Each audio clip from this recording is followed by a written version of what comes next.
Welcome back to Sensitive and Self-Assured. Before we get to part 2 of my conversation with Randi, let me tell you how I know you were in the right place. You feel everything. At some point, you started to believe that was the problem. My name is Alyssa, a highly sensitive woman who stopped trying to fix herself and started learning to trust herself instead. This podcast is for the woman who edits herself before she speaks, loses herself in relationships, and still quietly wonders if there is something just simply wrong with her. There is nothing wrong with you.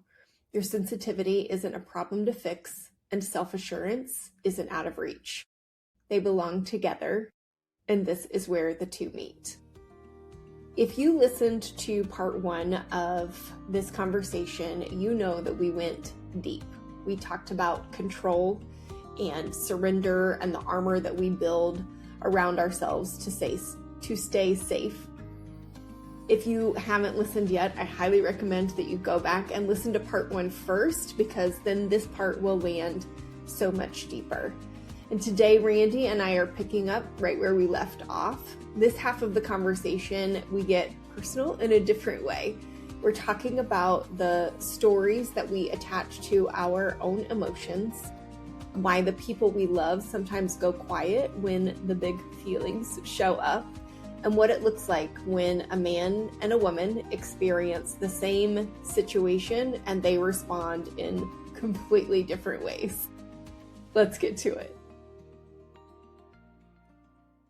One of the things that you were talking about, yes, thank you, Brene Brown, for all of the work that she has done and what she has unlocked for so many of us. But you were talking about the power of vulnerability and our definitions of things. And one thing that came to mind is, especially for highly sensitive women, we so often are afraid of those big emotions because we give them all of these definitions and meaning. And speaking of my partner, he and I were having a conversation. It's been several months ago now, but he was having some emotions in the moment. And he talked about how a lot of times he won't ask me questions because he doesn't want to evoke big emotions in me, because for him, he has these definitions and he doesn't like the feeling that comes up in him. And we just had a conversation about how it just looks different. And my strength to be able to manage those big emotions on a daily basis looks different than his strength to manage them when they come up every once in a while. And so I'm just curious, when we're talking about definitions of things and specifically strength, what is your definition of strength at this stage in your life, in your mid-40s?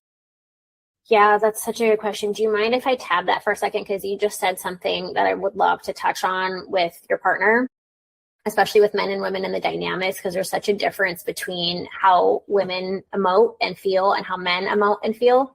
One of the things that has been really freeing for me in a relationship with men is allowing them to know that I'm okay with my feelings.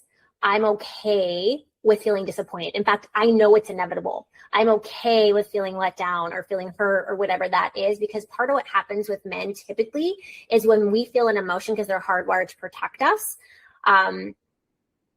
they make it mean that they did something wrong. And that's why the emotion is so big for them, because they literally can't handle that. So if you have a man who's shutting down, it's because his mind has convinced him he can't make you happy and he can't give you what you need. And sometimes that might be the case. That just might be the case. He's not able to do it. But what I have found has helped so much is saying, hey, by the way, I just want you to know, I'm okay with disappointment. Now, if it's happening every day and there's no working with it, that's a different story, right? This isn't like you're disappointed 24/7 and you're making that okay. This is in life, as humans, we're going to feel disappointment and it's okay. It doesn't mean that you're bad. It doesn't mean I'm mad at you. And that has been beyond freeing and life-changing. Because again, as a collective, if we just took away the meaning to feelings and knew that we were all natural feelers and they didn't have any meaning, it was okay, that would change the planet. Yes. And he and I have had lots of conversations because for him, tears mean one specific emotion. They mean sadness. And I'm like, oh, listen, buddy, all emotions come out of me in tears. A lot of men That do is, that. yeah. So that is not probably the And then majority of the time. And sadness is bad. Disappointment is bad. It's like, but no, it's actually human. It's actually just human. And as women, if we just get permission to feel, we're like, oh, thanks, let's go back to having fun now. It's like fascinating, but actually so cool when you really get it. Yeah. So. And for so long, I was in that, oh, don't let whoever, whether it's a partner, a friend, a coworker, whatever, don't let them see me cry because tears are a bad thing. And now if anyone tells me don't cry, I'm like, no, it's all good. This is how my body processes emotions. I'm not bothered by my tears. And if you are, you're going to have to figure that out on your own. Absolutely. In a very kind, loving way. Absolutely. Don't get me wrong, but. Absolutely. Yep. Okay. Back to your question. Can you repeat it one more time? Yes. I was just asking what your definition of strength is at this stage in your life. Yeah. So for me, it has to do with the way that I feel about myself.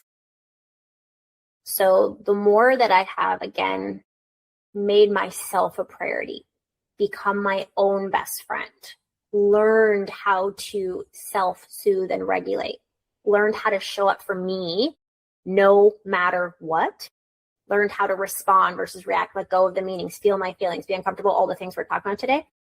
That has become my top priority. Well, ever since it has become my top priority, I've never felt stronger. So to me, the strength is about your inner self. Because again, this is the magic that can never be taken away from you. The relationship you have with yourself is the only one that can never be taken away. It's the only one that will last a lifetime. Because even if you have people in your life, like a partner or a loved one or a family, that you're like, this is the best relationship I've ever had, like someone's going to pass at some point. This is why it's a really good idea to get on board with disappointment and with pain and with feelings that are challenging, because it's inevitable, you guys. At the end, we're all transitioning, and also it's inevitable as a part of life. And it just becomes more fun when we accept that. So that is what I believe real strength is. Not, feeling powerful over other people or having control or having everything figured out. I think real maturity is when you realize you don't have anything figured out and you're constantly a student. You're constantly open and receptive. That's why I always tell my clients, like, just so you know, I'm in this journey with you. We're walking this together. This isn't about me being perfect. This is just about, maybe I go a little faster because my commitment level is very discerned. And so something will come up and I get it fast, but this is also taking me years. I've been doing this work for like 25 plus years. So that's what I think strength really means to me. That was so beautiful and so well said. And like, I could visually kind of see you doing the things the way that you described it. Oh, it was just so good. Thanks, girl.